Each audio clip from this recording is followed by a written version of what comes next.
Assalamu alaikum. Welcome to another FYI webinar. My name is Sarah Abulughed, and I'm the Community Engagement Manager for the Family and Youth Institute. We're happy to be hosting this webinar tonight on the brink of the blessed month of Ramadan. Before we get started, I'd like to mention a little bit about the organization, the Family and Youth Institute, and then I'd like to introduce you to our speakers for the evening. FYI stands for, like I said, the Family and Youth Institute, and is an organization that's been around for about 9 years. The first phase of the organization was mostly research-based, with a focus on issues and trends in the American Muslim community. These projects and studies can all actually be found on our website, which is www.thefyi.org. FYI continues to do research currently, and right now we're focusing on areas that include convert Muslim youth as well as Black Muslim youth. In this next phase, which we're in right now, we hope to translate that research into opportunities where we engage and educate the community using hard facts and research-backed information. This webinar tonight is actually a manifestation of that. Inshallah, what you will get tonight is good, solid information that is backed by research and molded specifically for the American Muslim context. If you're interested more about the FYI, we'd appreciate it if you check out our website and also like us on Facebook. Again, the website is www.thefyi.org. And we'd also love it if you would share this information with your friends and family if you find it interesting and useful. Tonight's webinar, as you know, is titled Ramadan Readiness, and our speakers will focus on how to prepare as a family. There is much focus on what the individual can do or should do in order to prepare his or herself for this blessed month, but fewer resources on how to approach this season as a family. Tonight our speakers are inshallah going to give us tips and ideas on what we can do to motivate one another, kids and parents alike. Before I introduce the speakers, I'd like to give a quick rundown of how the webinar will work, inshallah. Brother Nadeem and Sister Duaa will present back and forth for about 45 minutes, and if possible, we'll leave the remaining time for questions while the webinar is live. If you're watching it via the YouTube link, you actually won't have this option, but you're welcome to write in the question on the Google Plus page that you link to get to this screen, and I will be happy to relay the message to the speakers, inshallah. And without further ado, I'd like to give a brief background on our speakers, and then we'll get started, inshallah. So our first speaker is Sister Duaa Haggag, and I'm going to present her to the screen. 1 second. And then I'll pull up the bio. Assalamu alaikum. Duaa Haggag holds a master's in counseling and works in a private practice as a child, adolescent, and family therapist. And the private practice is called Silent Sunlight Counseling. Her counseling experience includes working with youth and their families in both the school and clinical setting. She has extensive experience and training in group therapy for adolescents and play therapy for children. Her research interests include child and family development, attachment parenting, and parent education. She has presented psychoeducational workshops on youth development and parenting at the local and national levels. And our second speaker, inshallah, this evening is Dr. 1 second, while I pull this up. Dr. Nadeem Siddiqi, and let me introduce you all to him. Assalamu alaikum. Assalamu alaikum, everybody. All right.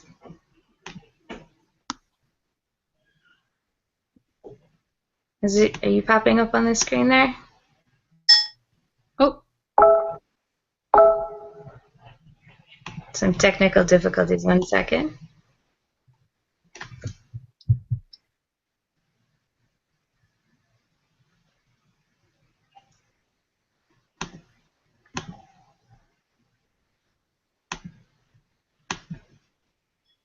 All right, inshallah. There we go. All right, so Brother Nadeem Siddiqi is a board member of the Family and Youth Institute, and he holds a PhD in finance and works in the area of retail banking. He's also trained as a marriage educator, and he's presented parenting workshops and has worked extensively with Muslim youth, primarily through the Muslim American Society and the Muslim Students Association. He has been extensively involved in community activism at both the local and national levels for about 20 years in both Canada and the United States. He has a wide array of interests and he has a wide array of interests and serves on the board of several nonprofits, including serving as the current chairman of the Muslim American Society. And without further ado, I'd like to hand the screen over to Sister Duaa to begin the presentation. Thank you very much. Actually, I think I'm starting. Oh, I'm sorry. Mixed now, so let's see. Go ahead, there you go. All right. You can see my screen now? Yes. بسم الله الرحمن الرحيم الحمد لله رب العالمين والصلاة والسلام على أشرف الأنبياء والمرسلين. It's a great honor to be with everybody tonight as we are just on the cusp of Ramadan, this plus month that we've been waiting for. And we thought it would be a good time for us to stop and reflect as to what we want to get out of Ramadan from our family. Now, Ramadan by itself is an amazing time for renewal and rejuvenation, but most of the time, a lot of it is for individuals. Is for the husband on their own, for the wife on their own, for the father, mother, the kids. Everybody does their own thing, and we sort of encourage one another, but by and large, these are individual activities. And then what happens is sometimes some individuals are very successful in moving forward, and others get left behind, knowingly or unknowingly. Because of the pressures that are put on them, because of the expectations that are put on them, or perhaps they just don't know how to really benefit spiritually from Ramadan. And as adults in the house, as the parents in the house, we have a responsibility to make sure that all of our family members are growing and developing and benefiting from Ramadan. Not just because of the fact that these are trusts that Allah subhanahu wa ta'ala will ask us on the Day of Judgment about, but we genuinely care about our family members. We really want them to improve and increase, inshallah. And furthermore, we also want our family to develop and become stronger. And if you have one family member who's growing and developing really strongly in a particular direction, let's say, and another family member is not growing at that same rate or in that same direction, over time, this is bound to create differences of opinion. There are different levels of practices, different understandings of Islam may emerge, and then you're going to start to have frictions within the family, and therefore family problems can erupt. And so it's critical that we use every opportunity we get to strengthen the family bonds, not just within this bonds by itself, but understanding and practice of Islam itself.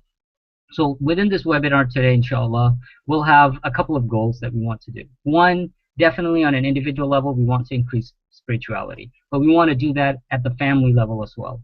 Second, we want to enhance family bonds. Do everything that we're doing, but do it in such a way that our family bonds become stronger. Third, help to improve our understanding and practice of Islam. And fourth, create positive habits within the family that will, inshallah, stay with us beyond Ramadan. That will become really habits that the family adheres to and help to strengthen and really build a family all year round, inshallah. With that, I'll pass to Duaa.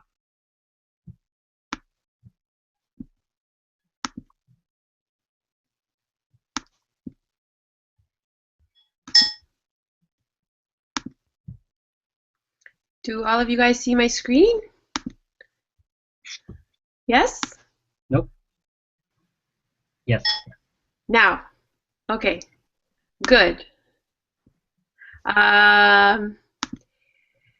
بسم الله الرحمن الرحيم والصلاة والسلام على رسول الله أشرف الأنبياء والمرسلين سيدنا محمد صلى الله عليه وسلم وعلى آله وصحبه أجمعين.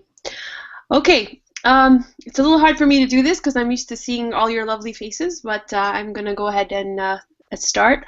What Brother Nadeem was talking about earlier is not something that's new in our prophetic tradition. The Prophet Muhammad ﷺ, that's something that he himself practiced with the people that are around him, with the people that are in his community, and even with the younger ones, the younger people that are around him. There's a specific story that comes to mind of the Prophet Muhammad ﷺ. He goes to Mu'adh ibn Jabal and he says to him, he takes his hand and he says, "Do you know that I love you?" And while he's holding his hand, he tells him, he teaches him a dua after salah. After salah, he holds his hand and he teaches him the dua, Allahumma inni a'inni ala dhikrika wa shukrika wa husna ibadatik. So he's teaching him, "Oh Allah, help me remember you and thank you and worship you as you deserve." So he's teaching him this dua as he's holding his hand after the salah, and so he includes this child, he includes this young man in the process of the dua of remembrance of Allah subhanahu wa ta'ala. And that is what we should do as a part of Ramadan. Ramadan is a time where we are coming closer to Allah subhanahu wa ta'ala, and we can't leave our families behind. It's a responsibility that we need to do, that we need to take care of, and the Prophet ﷺ did it. And it's narrated that in the seerah that Mu'adh, because he remembered this, the Prophet ﷺ doing that with him, that he carried on that tradition and he taught it to so many people afterwards, as he spread Islam and spread the deen. So this is something that the Prophet ﷺ teaches us, that it's not just a matter of focusing on myself, but also those who are within our circle. So as it says, thinking of we rather than me, in every step, every activity, every process, we want to be able to make sure that everyone in the family is able to grow and to benefit, and that the activities that we do with them in order to connect with Ramadan and connect with Allah subhanahu wa ta'ala is age appropriate. We can't really expect a 5-year-old or a 6-year-old to be praying all the rak'ahs of Taraweeh, but we can get them in the mood, get them in the feeling of why Ramadan is important and how we can connect to the Creator, so that it's a memorable experience. It's something that will stick in their minds, and that eventually later on, as they grow older, they'll be able to connect in a different way with Allah subhanahu wa ta'ala. So whether it's a 7-year-old or a 10-year-old or an 18-year-old, there should be the discussion and the question should be tailored to the age level, and we'll get into that in more detail. So before we actually begin, I know there's probably maybe two days till Ramadan starts, but some of the suggestions that I would, even within this first week of Ramadan, that we could do with the kids so that we can really expose the kids to this festive mood, to this happy mood, to the celebration of Ramadan. In this mainstream American society, when the kids see other holidays like Christmas, like Easter, and they see their friends, how excited they are about their holidays, they see all the lights, they see, the music, everything around them is very festive and happy. And so lots of times these kids, they make this comparison, and this is something that we can instill in the kids, that Ramadan is just as fun and just as memorable and just as beautiful. And so there are many ideas, and I'm sure as a family you can come up with so many more ideas, but these are just suggestions in terms of what you can do to really welcome Ramadan in the home. One of the suggestions that I think would be a good idea that would help with the children is to have decorations. When I was a kid growing up, we kind of had to purchase things, the Christmas decorations during Christmas time, and then just keep them until it was Ramadan or Eid. But nowadays there's so many companies, there's so many online sites that you can purchase Ramadan decorations if you don't have time to make them your own.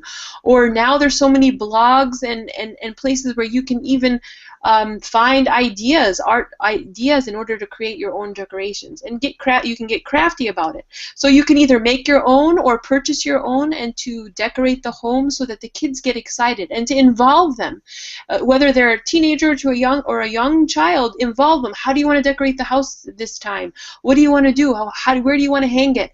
And a lot of people focus on doing just the indoor decorations, but sometimes sometimes it really helps to do the outdoor decorations as well, because it gives you it opens the door up for discussion. It allows people to share with their neighbors the celebration of Ramadan.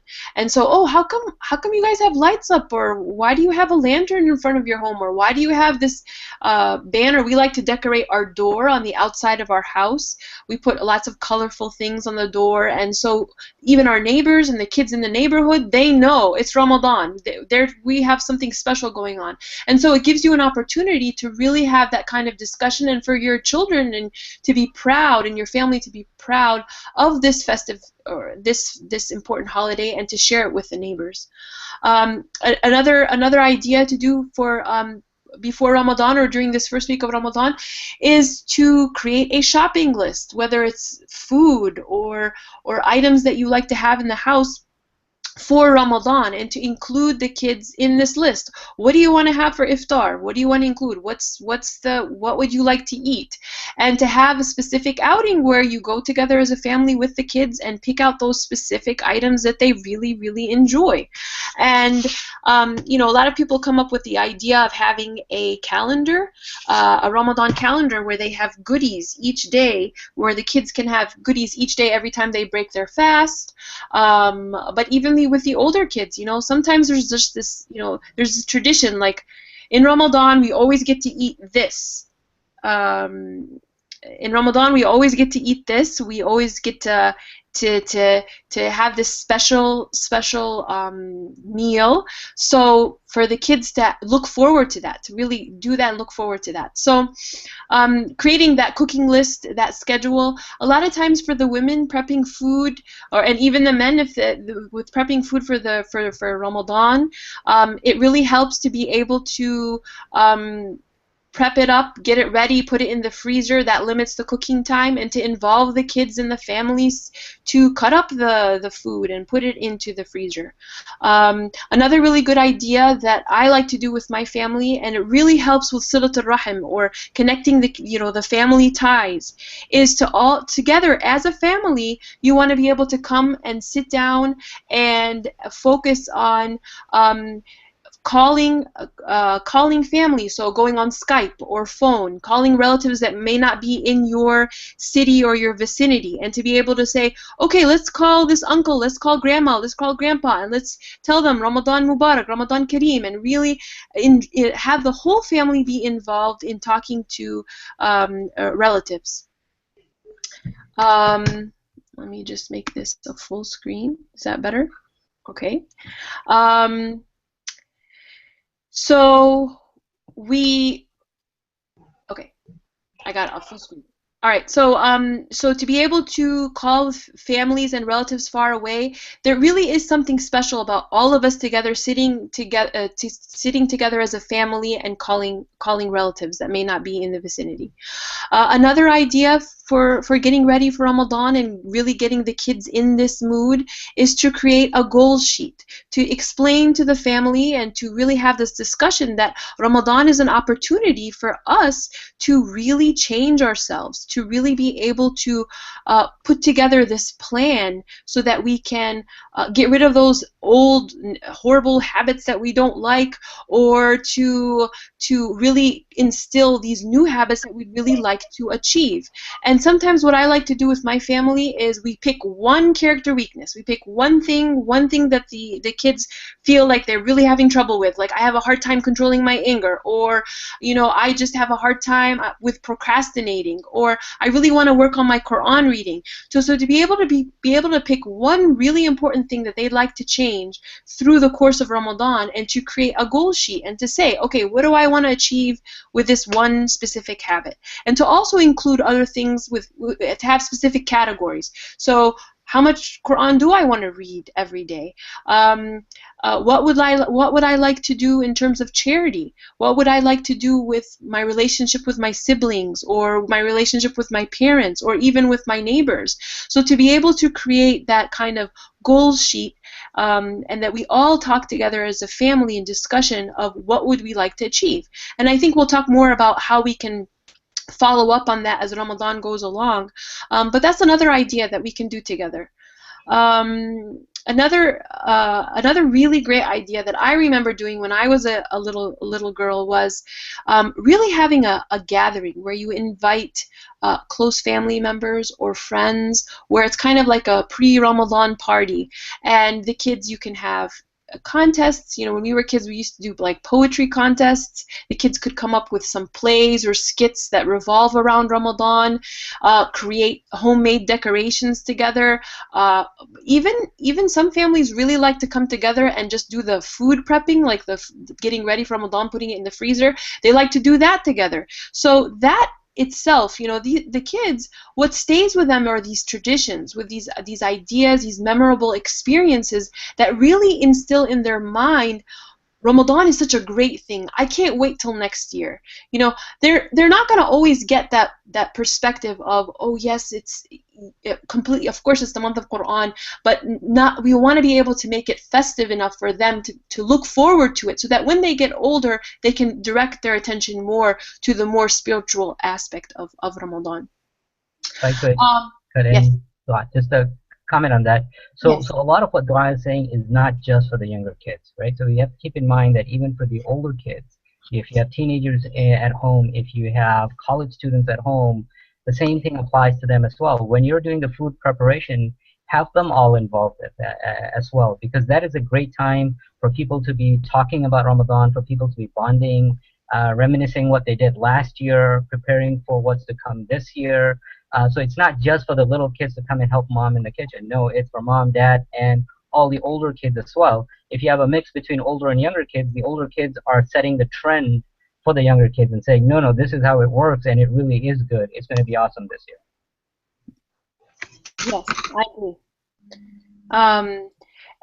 And it's just like with the example of the Prophet Muhammad ﷺ, just having that feeling, that relationship. It's all about that relationship.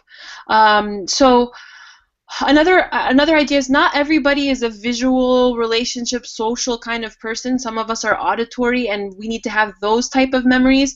So another suggestion is to play the anasheed or the songs that may be Ramadan specific, to lay out maybe magazines or books that are Ramadan specific.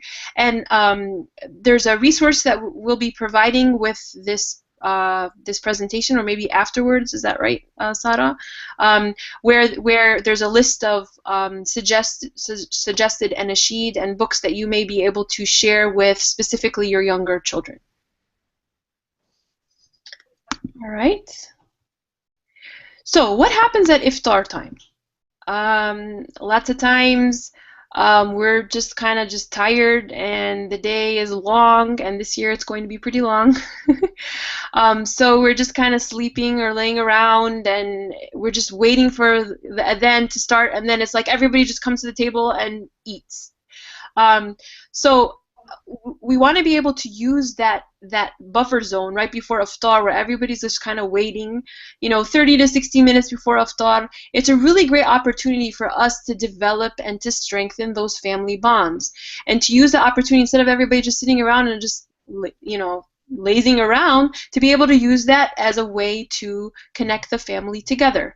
And I would suggest that the cooking should be done before the iftar, an hour before or 30 minutes before. There shouldn't be any homework or specific individual activity. There should be an opportunity where we're really working together as a family in remembrance of Allah subhanahu wa ta'ala, and connecting with the Qur'an, really having that spiritual sense. So it could be something like sitting together and reading Qur'an, reading a few verses, reflecting on the day. How was your day? Going over your goals sheet.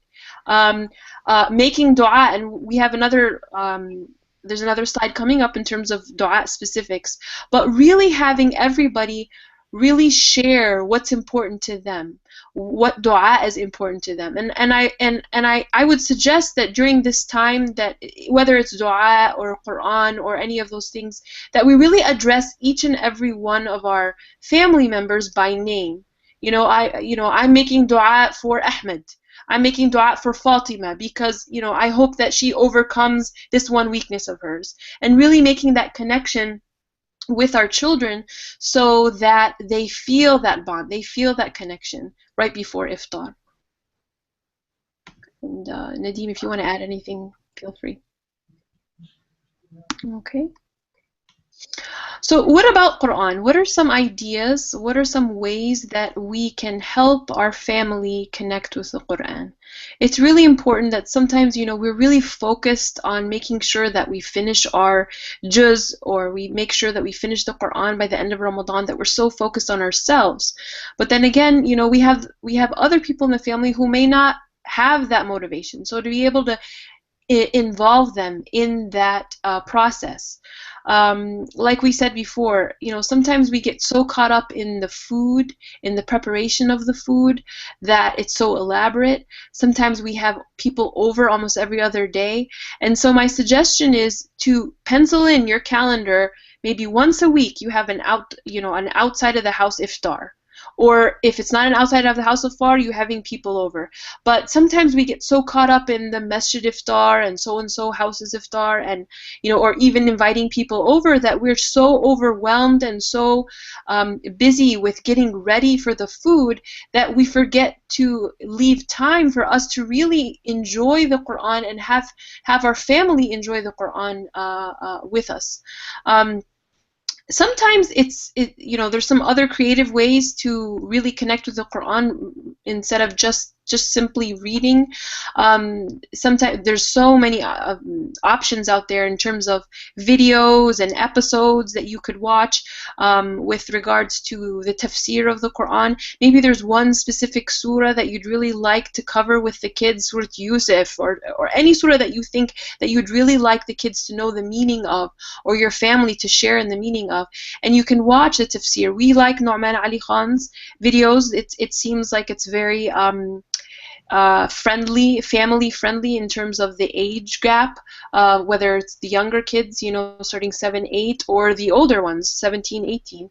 But there are also other cartoon episodes and episodes in the Shade of the Quran series. There's so many different ones out there that you can use the opportunity to have the kids sit down, watch together as a family, and to really discuss and explain those specific passages with your children. And I think now I will pass it on to Nadeem. Okay, one thing, if I could add on the Quran topic, just as we mentioned, I mean, one thing we want to do in Ramadan is not to only do individual activities. You want to do group activities. So the fact that everybody is individually reading Quran in their own room is okay, it's good. At some point people want to really focus and do it. But, if you have that time, as I was mentioning, half an hour before iftar, an hour before iftar, even if people don't want to watch videos, they just want to read Quran together, to sit at the dining room table and everybody read their own individual Quran, or collectively read the Quran. But you turn Quran reading into a collective family activity rather than just an individual activity. And thereby you support one another, inshallah. Let me share my slide here. Let me see what I'm talking about next. So, Tarawih prayers. We're all going to be, inshallah, praying lots of extra prayers in Ramadan. And especially for the brothers. We get to go out to the masjid and pray Tarawih in Jama'ah with the rest of the community. What about the rest of the family? Focus again is not just the individual, but expanding that to focus on the family growth and development. And especially if you have younger children. If you have older children, then everybody can go out to the masjid together, inshallah. But if you have younger children, then is one parent getting the short end of the stick? And you really want to ask yourself, is really one parent getting, and usually it's the mother getting the short end of the stick. And if you're the dad, you want to ask yourself, on the day of judgment, Allah subhanahu wa ta'ala will ask you and hold you to account that you were responsible for your family, you were selfish, you did things for yourself, but you left your family behind. Why didn't you think of them as well? So how can we do it in such a way that everybody benefits? Well, there are different things you can do. All right? You can take turns. Oops, what happened here? All right, I'm going to keep talking. But you can take turns going to the masjid. And for example, in the first rak'ah, the father goes and prays, and then if he's able to come home, if you live reasonably close by, you can come home. And then the mother goes in the second rak'ah. And so you both take turns looking after the kids. especially if you have very young kids, and now probably being quite late, the kids can be sleeping at home. It could be that if that's not possible because the masjid is too far away, you can alternate and go on different days. On day one, the father is going, and day two, the mother is going. And you can do it that way. And keep in mind, again, that it's sorry, my screen's not coming up. Or is it coming up? Oh, there you go. It's up now. You can do it on alternate days as well. Please keep in mind that Tarawih can be prayed at home. And many of the scholars actually say it might be better to pray Tarawih at home. So just praying in the masjid is not always, the best thing. Sometimes if you're praying at home, you really get tested. If your concentration is there, if you're able to pray the 20 rakahs, are you really praying for the spirituality, or are you just coming along to what everybody else is praying? So this is some ways that you can try to make sure that everybody in the family benefits from Tarawih, inshallah. Du'a. Ramadan is one of the best times to make du'a. As we know, the du'a of a fasting person is more likely to be accepted. And so we want to encourage ourselves and our family members to be making lots and lots of du'as. Du'a mentioned this earlier as well. In that quiet time that we have just before iftar, if we make that a family tradition, that the hour before iftar, everybody has to be at the dining table. Nobody's allowed to be in any other room. Whatever you do, it has to be at the dining table. You can read Qur'an, we can have discussions, we can make dua, but everybody has to sit there. We can encourage people to make dua. I mean, it can be silent dua, or you can ask one person to make, each person around the table to make one dua out loud. Whatever it is that they want to make dua about, right? And so person 1 makes dua, everybody says Ameen. Person 2 makes dua, everybody says Ameen. Person 3 makes dua, everybody says Ameen. Then you can go one step further. Person 1 makes dua, everybody says Ameen. Then you ask, can you explain to us why you chose to make that dua? Why did you make that dua? And this can become a really great tool to especially teach not just the younger ones, but the older ones as well. Because, the older ones are half the time not thinking either. Is that, this dua is something that you have to be conscientious about. You have to really think about what it is that you're saying. It's not some random thing that some formula that's coming off your tongue that you don't really understand. So ask what it is that you're making dua about. Through your own duas as parents, as adults, as older folks in the family, the duas that you make, now you know very well that everybody else is listening to that dua. So be purposeful in the dua that you make. Really use that as a tool to teach, especially the younger ones and the others, to think beyond themselves. People are, oh Allah, give me this. Oh Allah, make me this. Oh Allah, do this for me. Which is fine. It's absolutely no problem with it. But if you want the person to grow spiritually, you want that person to think beyond themselves. So when it's your turn to make dua, you're making dua, Ya Allah, help the people in Syria. Right? A simple dua. And then your turn to explain. It's like, you know what, I'm comfortable. I have to think of my Muslim and brothers and sisters overseas. Ya Allah, help those who don't have water downtown. Ooh, why are we making dua for people downtown? They don't have water? What happened to their water? You're triggering questions in other people's mind as to why they have to think beyond themselves. And you're going to be making dua all month long.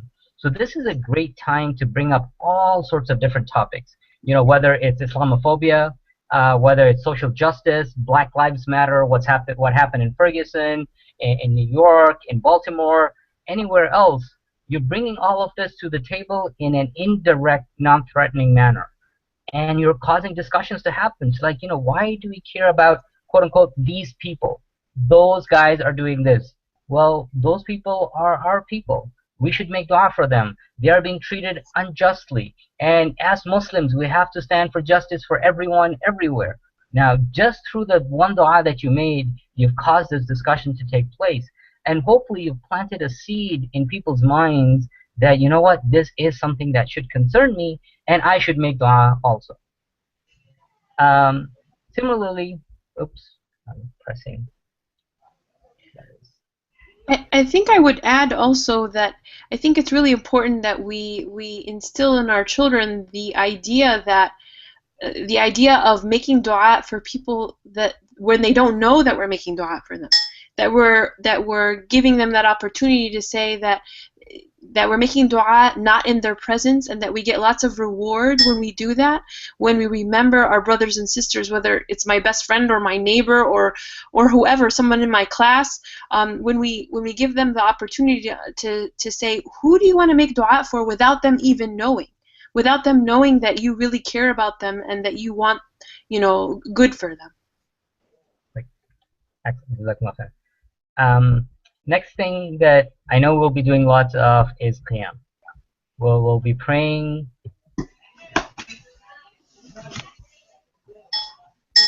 We'll be praying qiyam, inshallah, at the masjid. And again, the question becomes, how can we make this into a family event?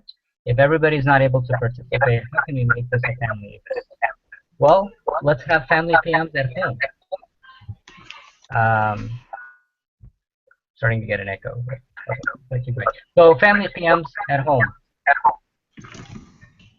Sarah, you'll have to. Okay. Family qiyams. Okay, good. Echo's gone. If the children are older, if the family members are older, then clearly not an issue. Everybody gets together and we pray a qiyam at home. It can be a very good spiritual exercise. It can be a very strong bonding exercise. For younger children, here's a great opportunity to inculcate within them the fact that qiyams can be fun. Qiyams are good. Qiyams are positive things. And so qiyam is something that is now associated with positive thoughts and memories. How can you do that? Well, one example is you pray 2 rak'ahs that you would pray, and then you have a little snack break. Then you can read some Qur'an, pray 2 more rak'ahs, play a little game, it can be a card game, Uno or something, and then you go back and pray again. And you continue the cycle. So it's not one long continuous thing. For younger kids, it's easy for them to keep up. You're giving them different little exercises to do, and it's fun. And so the thought that they grow up with and the memories that they grow up with is that qiyam is a fun exercise. Yes, we pray, yes, we read the Qur'an, we do all this, but we also play games and we have these snacks and we do this. Qiyams are fun. It's not something that I'm forced to do that's, it's so boring that I have to force myself to stay awake. No, I want to stay awake. When is the next family qiyam? I want to do that.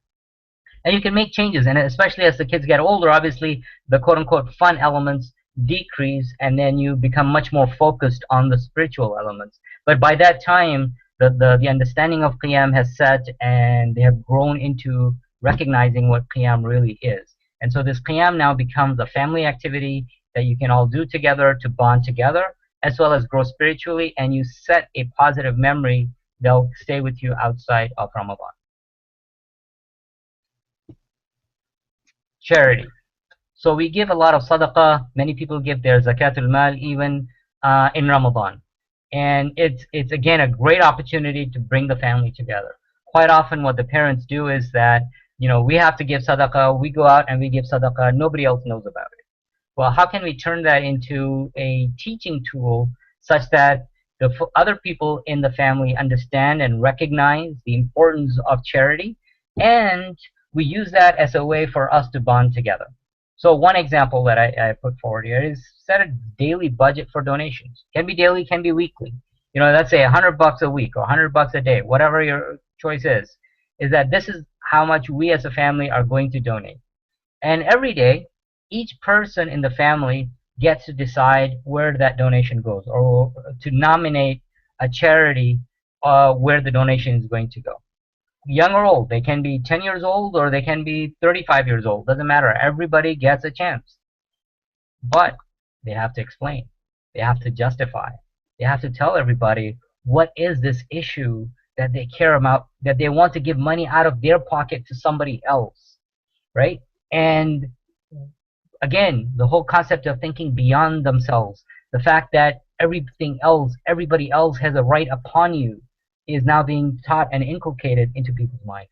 Through your own example, the charities that you choose, where you decide to give money, you're indirectly getting an opportunity to explain to the others, these are things that are important that we should think about. The water example I was giving before, I was referring specifically to the city of Detroit, where lots of the residents of the city of Detroit who could not afford to pay their water bills had their water shut off. And that's a major problem. Obviously, without water, life is going to be very, very difficult. So alhamdulillah, Muslims came together. The Michigan Muslim Council came together, Islamic Relief pitched in, individuals pitched in, everybody came together, and they made a donation to try and help pay the water bills for the poorer folks so that their water would not be shut off. Now, if you decide, you know what, that's an activity that you want to support, or you want to support the homeless shelter that's downtown that people are not thinking about, you're just bringing to the table something that perhaps other members of the family have not thought about. And now you're expanding their horizons. It's like, you know what, it's not just overseas causes, it's also domestic causes. All of these causes, anything, everything that's happening around us is impactful. Now, one thing I want to mention, this is something that comes up with dua as well when individual members of the family are making dua, as well as this opportunity comes up when you are giving charity.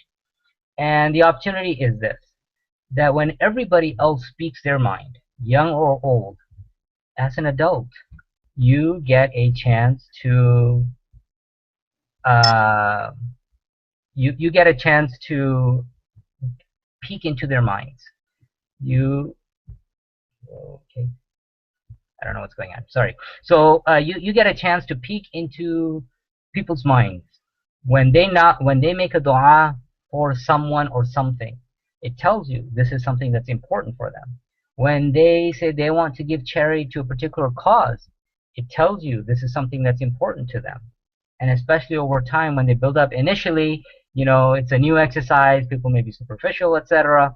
But as they get into this, it becomes much, much more deeper in meaning, in thought, and people start revealing themselves through the du'as that they make, through the charities that they're giving money to. And if you have not had an opportunity to build those bonds with your children, this is a great opportunity, because now you have these little windows that are opening up into their minds, into their heads, through these activities for you to understand who they are, what concerns them, what is important, what is not important to them. If, you know, 1, 2, 3, 4, 10 times you've given the example of a particular charity that you think is important, but they still don't give money in that direction, they insist on giving to the one direction they always give at, you know that's a really important cause to them. Or they're using this to signal to you that, you know what, I'm not going to listen to you, I'm going to go this direction. Either way, these are important signals. These are windows into their minds. And then if you use it appropriately, it can really be useful to help strengthen those bonds and come together as a family, inshallah. Duaa, that's back to you. Okay. So there was this, I think I'm doing this right. Hold on. Yes? Do you see my screen? You don't see the screen, but we see you and hear you. Okay. There you go. Okay. So there was a study done that talked about how how family relationships, one of the ways family relationships really get strengthened, I just thought of this when Nadeem was talking, is that when we share those traditions together, is that when we talk about these memories, when we talk about, remember last Ramadan what we did, and you know, Mom, are we going to take out that special Ramadan calendar from the Ramadan box? We have a big old Ramadan box in our basement, and we keep all of these Ramadan. We have this Ramadan stick and a Ramadan basket and a Ramadan tablecloth. We even changed the tablecloth at our house. I mean, we have these specific things that are just tailored for Ramadan, and when we open this box, there's something just really special about, yes, it's Ramadan, there's something, you know, a tradition that we're going to be repeating over and over again, and this is what brings our families back to Ramadan, and brings us back to, you know, we started off as something that's really fun, but then later on we hope that it reaches out to something that becomes more spiritual and connected with the Qur'an and Allah subhanahu wa ta'ala. So one of these really great ideas that we've done once in our house before, and I know that Nadeem has tried this and with his family, is a gratitude tree. It doesn't have to be something that's so elaborate or something that's really difficult to do, you know, just a poster of a tree, and, you know, with a branch, and each branch has one of the family members members on it. And some people don't even like to do a tree. They just like to make a chart or a schedule. And basically, every day, everyone writes something that they're grateful for on a post-it. And they just hang it up, and we share as a family what it is that we're grateful for. And just like, you know, Brother Nadeem was talking about this window of opportunity, we see which family members have the tendency to be more grateful than others. You know, which family, what are the things that they are grateful for? It tells us a little bit about their personalities. And for us as parents to really instill this attitude or this feeling of always being grateful, of having this ridla, this contentment with how we're living. And Ramadan is a really great opportunity to start that habit, so that when the kids, when they remember daily, every day, they're remembering something that they're grateful for. Hopefully, inshallah, after Ramadan, it will continue. And some people say, oh, you know, this kind of project, this kind of craft, it sounds like something that would be for like little kids. But, you know, believe it or not, the older kids, you know, initially it might seem like something babyish, but when they start to do that, even us as adults, we start to appreciate, just by writing it down and putting it up, what are the things that we really are grateful for. Another really a great visual idea is to do a good deeds chain, to have some kind of competition with the family members. We're a very competitive family, so we like to do competition. And so, you know, we have these strips of paper, construction paper, and everybody writes down a good deed that they did. Some people like to do it with stickers, but if for those who are really visual, writing on strips of paper and then just stapling it and then just making this really big chain that goes around the house. See how big you can get this chain to be. You know, how many good deeds can you do? Can it go around the house? How many times can it go around the house? Maybe you can color code it. You know, this person is orange in the family, this person is blue, and then you can see which color is more dominant in the good deeds chain. So a lot of different ideas that'll help the family see how they progress through Ramadan. We talked about watching an Islamic show or cartoon. You can have a hadith or ayah of the day. Like you could put up a whiteboard in the kitchen, and then everybody chooses a hadith or an ayah that they'd like to share and discuss throughout the day. Another idea is to have a specific charity project or activism project. Brother Nadeem talked a lot about, you know, things that are happening in Detroit with the water, but to specifically have a project that you don't do any other time of the year except in Ramadan. So someone told me that since Ramadan has been in the summer and it's going to be next year, and I believe a little bit of it in the year after, they decided that they would have a garden every Ramadan. They would work on a garden every Ramadan and go through it even if they were fasting. We've been doing the past few years like a project, like a unit study on a specific prophet. So we go all out, we do research, we do posters, but we only do this specific project in Ramadan, so that the kids have something to look forward to. Kind of like how you recycle toys and things that, you know, kids get bored of their toys, and so sometimes they have this idea that if you rotate your toys, you hide some in the attic and then you take it out after a little bit, and you have the kids, once you take it out after they haven't seen it for a while, they're really excited about it. They really want to play this toy. Or you keep a specific toy for the car or when you travel. It's kind of like the same idea. You only have one project or idea that you only keep for Ramadan, so the kids, when Ramadan comes around, they're really looking forward to it. So again, just being able to review their accomplishments, the establishment of new habits, and celebrating their growth, particularly at the end of Ramadan when Eid comes around. You want them to feel like Eid is a celebration of all they've achieved and their growth, their progress, how they've connected with Allah subhanahu wa ta'ala, how they've connected with the Qur'an, and how you as a family have grown together. So that brings us to the conclusion of our session. I just want to kind of do a recap, a summary of what we've talked about. So we basically talked about activities that are normally done individually in Ramadan. We've talked about we've given suggestions on how to do that. We've talked about how that can strengthen the family bond as well as increase the spirituality of everybody in the family. And a really important thing is to make sure that these are we're creating new positive habits for the family. So it's not just something that we start in Ramadan and then after Ramadan is over, it's just like a flop and it's over. But we want to be able to continue whatever it is that we started. We say, okay, maybe we don't have iftar, you know, every day, but maybe we can set aside a time every day to read Qur'an as a family, or set aside every day to watch that episode, or create a goals sheet every month. Something that we've started in Ramadan, we want to be able to carry it on after Ramadan. And it may seem like all of these things that we've talked about may seem really simple, really easy to do, but it's really about the meaning behind it, why we're doing it, the fact that the family members, they need that change, they need that ability to see Ramadan at their level, and to be able to experience those traditions and those bonds through those activities that bring us all together. And it's not as easy. If we were all doing the same thing and they were all different ages, it wouldn't click with everybody in the family. And so this is kind of an opportunity for us to kind of brainstorm and talk about some suggested ideas for us to bring the family together during Ramadan.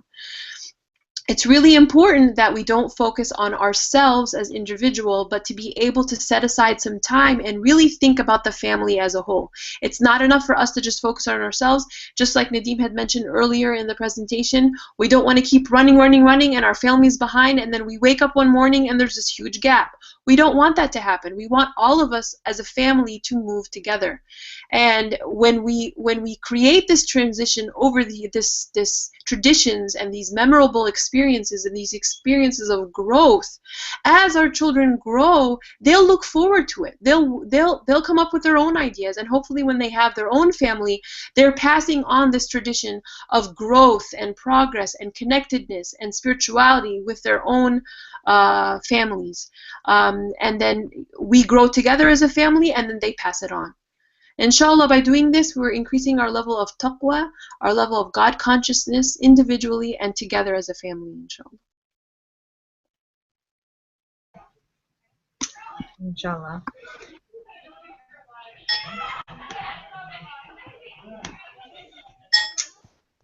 Assalamu alaikum, everybody. Thank you so much for watching. At this point, we are hoping to open it up to questions. If you're able to, based on how you're viewing this, you should have a box at the bottom of the screen where you can type in a question if you have one. If that is not showing up on your screen, you might be watching it as a YouTube video right now. And so what you can do instead is, if on the Google Plus page that you link to, you can actually just write in the comment section, and I can read it out loud to the speakers, inshallah.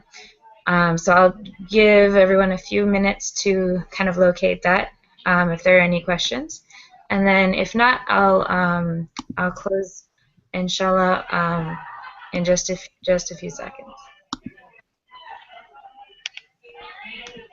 So let's see.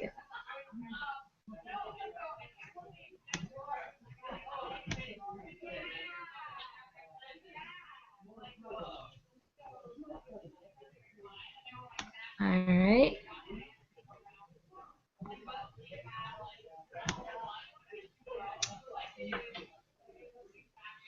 All right, I'm not seeing any questions on the Google Plus page. So inshallah, I'll just wrap up, just to kind of, first of all, just thank Jazakallah khair to Nadeem and Duaa for taking the time to share these tips and ideas with us. Personally, it feels very good to be getting prepared for this blessed month, not just as an individual, but also taking these ideas and kind of implementing them as a family. The things that we traditionally get connected to as a personal practice in Ramadan, which are like what you mentioned, Qiyam and prayer and Qur'an, can and should be expanded to each of the members of our family. In this webinar, we learned a lot about the importance of making this month very special through creating family traditions, and how family relationships can especially be strengthened during this month. One of the ideas that I really loved was the idea of taking, because Ramadan is in the summer, these next few years, inshallah, taking that opportunity to plant a garden and having kind of a Ramadan garden. I think that's a wonderful idea, especially since there's oftentimes it's hard to find the positives of having such long, hot summer days during Ramadan. I know I for one am looking forward to taking some of these ideas that both of you gave us and putting them into practice, inshallah. So thank you both very, very much for joining us. And I wanted to let everybody know that I did link the Ramadan resource page to the Google Plus page if you'd want to take a look at it now. Otherwise, I will be posting it also on Facebook, and you can link to it. And we put together a list of children's books that are specific to Ramadan and Eid, as well as a bunch of links to Ramadan songs and nasheeds. So we look forward to you enjoying those, and we hope, inshallah, to see you at our next webinar or at one of the events that we have coming up in the near future, inshallah. Again, Jazakallah khair for joining us, and you'll be able to link this video and share it with friends and family if you'd like once the broadcast is over. Again, Jazakallah khair, and talk to you soon. Assalamu alaikum. Waalaikumsalam.